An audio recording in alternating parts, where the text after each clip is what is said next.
more answers. There is little more left to give. This wound is a physical thing and will fade with time. It was necessary. Some things may only be learned from sacrifice.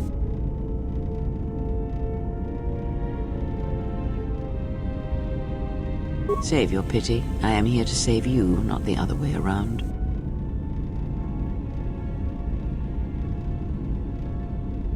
I do not need your condescension nor your lectures. If anyone needs training and guidance, it is you.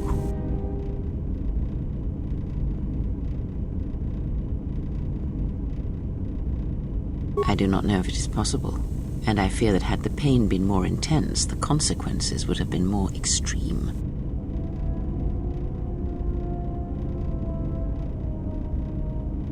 Possibly, yes, and I fear it works both ways. I would not wish to test it, nor should you.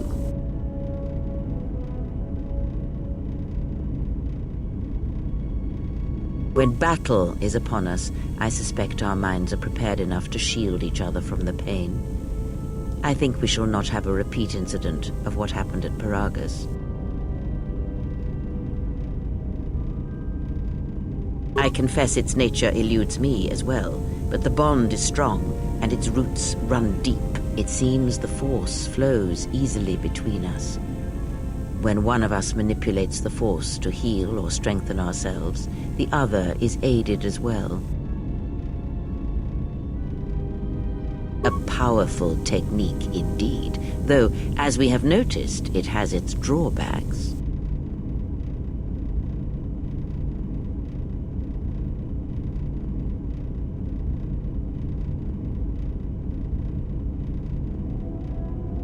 Indeed. And was it the same as before? If my suspicions are correct, perhaps the damage the Jedi Council did was not as permanent as they thought. It is not an easy thing to cut one off from the Force. What did you believe? That you suddenly lost your connection with the Force without reason? Indeed it is. It is much like losing one's ability to listen, or being put into a deep sleep, unable to awaken to the galaxy around you. Such a thing has been done before, when Jedi have pronounced sentence on their own, and exiled them as they did you. If not the Jedi, then what did you think was the cause of such a loss?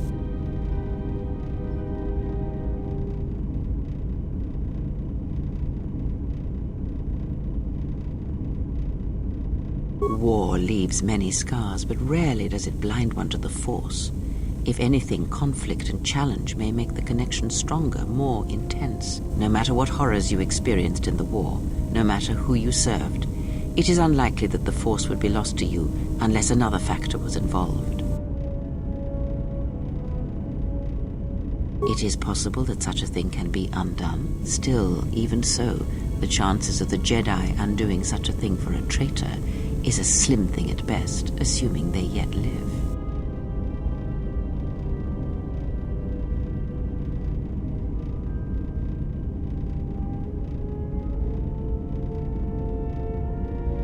Our link may have had other consequences.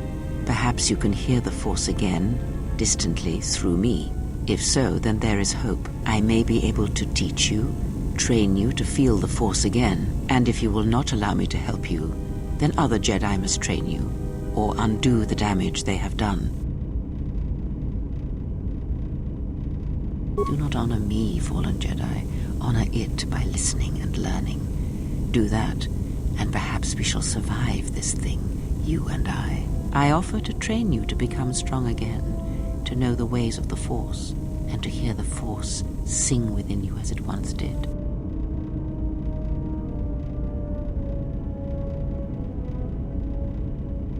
Then our training shall begin. Whenever I travel with you, I shall impart what I can to you through my words and presence.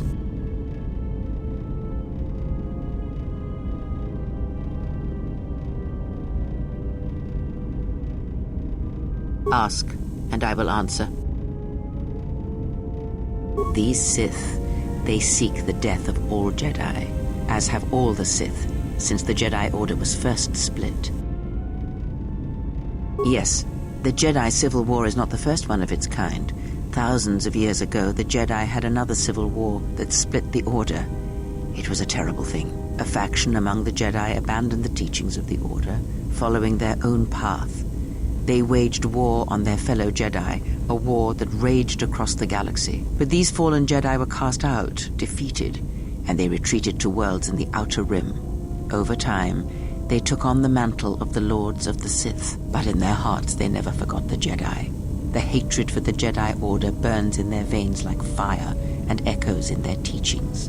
Revan tasted it, as Malak did. In a manner of speaking, they are different from Malak in that they are concerned only with the destruction of the Jedi. For them, it is all that matters, all that ever mattered. It is a different war these Sith wage, a thing of silence and shadow.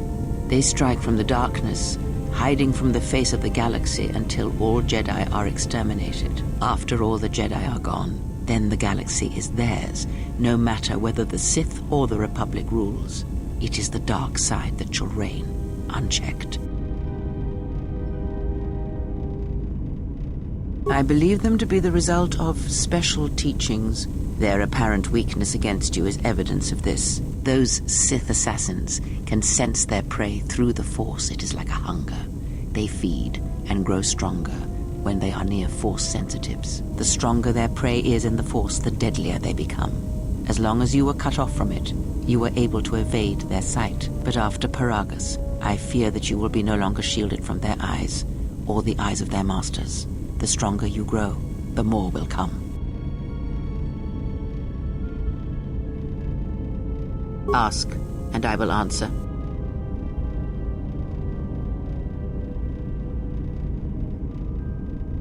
Much has happened in the galaxy in your absence, and since the defeat of the Mandalorians at Malachor 5. It is a tale you already know well. Almost a decade ago, the Mandalorians began preying on the Republic, bringing the fires of war to many planets along the Outer Rim. Their predations continued, winning victory after victory, until the Republic finally begged the Jedi Council for aid.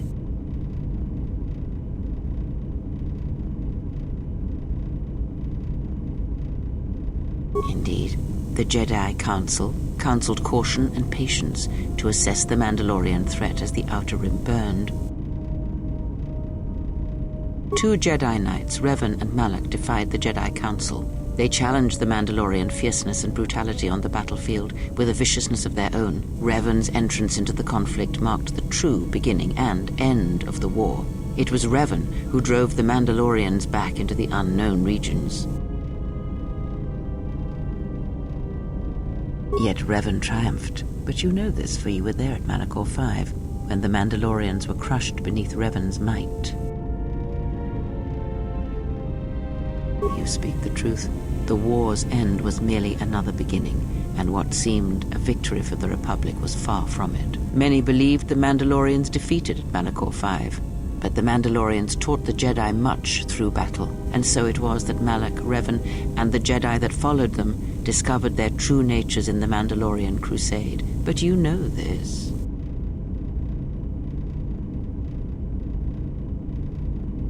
Consumed them? No.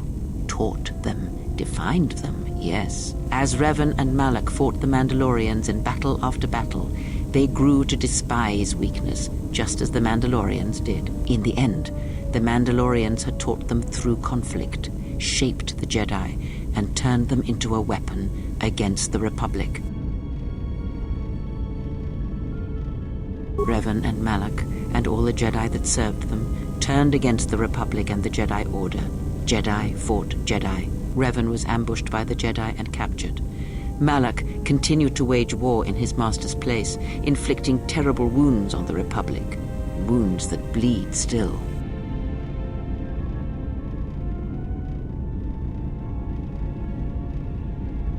As all Sith do without a strong enemy, the Sith turned on each other.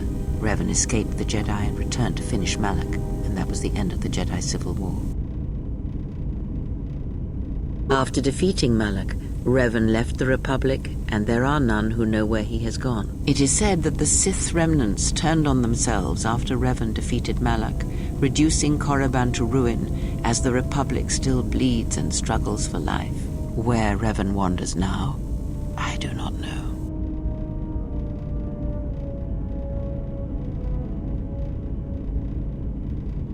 It would seem that way from a certain point of view, perhaps. The Jedi civil war left wounds that have yet to heal.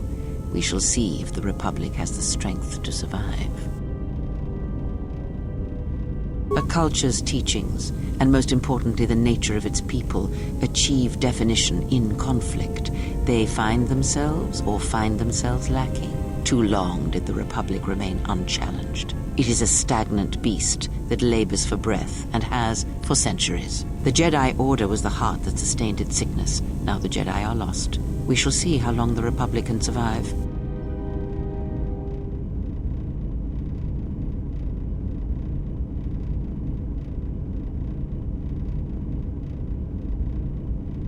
We shall see. The Jedi Civil War cost the Republic much. The resources of the Sith seemed limitless. The Republic's was not. Fleets of warships, soldiers, and people were lost.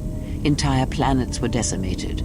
Their inhabitants dead or refugees. It is a great burden for any civilization to bear. And this new threat, it is a quiet thing. Unlike the Jedi Civil War, it drives at something deeper than the strength of the Republic. It is aimed at you. The Republic was never what was important, ever. It was but a shell that surrounds the Jedi, just as the teachings of the Jedi are a shell surrounding the heart of man. You see, the war, the true war, has never been one waged by droids or warships or soldiers.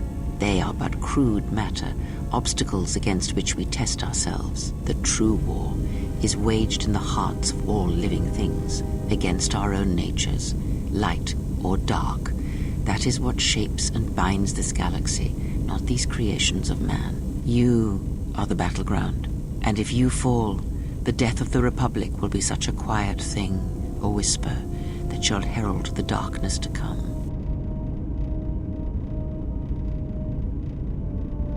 I would see to that fool in the cockpit, and remind him of our destination. I would not want him attempting to veer from Telos.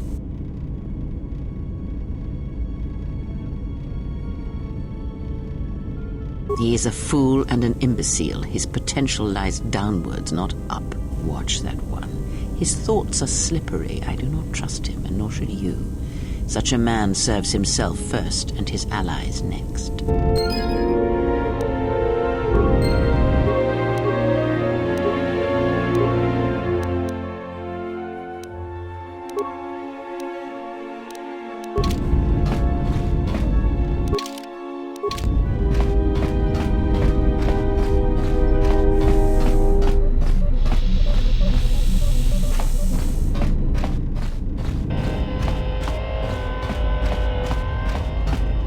How's our passenger? She's still aging? Yeah, to you, maybe. I don't usually hear much beyond fool and imbecile. She's lucky she's a Jedi, or someone would have killed her years ago. I mean, how old do you think she is? She may have been good-looking once, but it takes some hard living to make creases like that. Hey, I just got out of prison.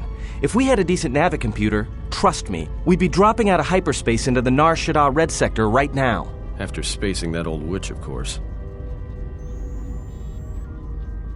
Whoa, all right, don't get mad at me. Hey, I didn't ask her to stay behind and get her hand cut off, okay? I mean, I appreciate what she did and all, but she could stand to lay off the insults herself, you know?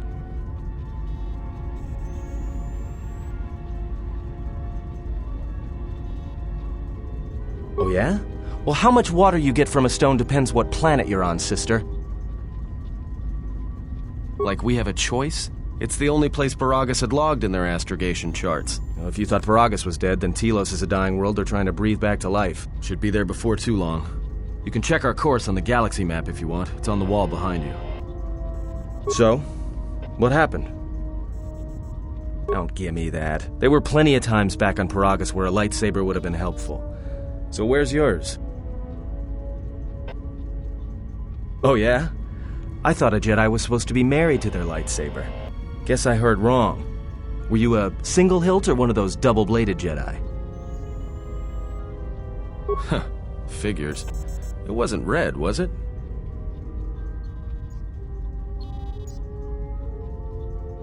Yeah? Unique how?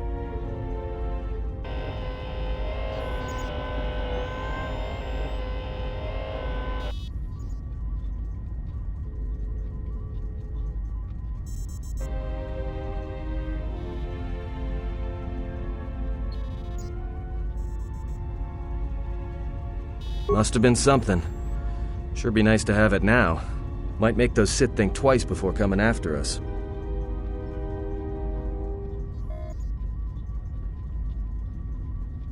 Alright, forget I said anything. Like I said before, you can check our course on the galaxy map if you want. It's on the wall behind you.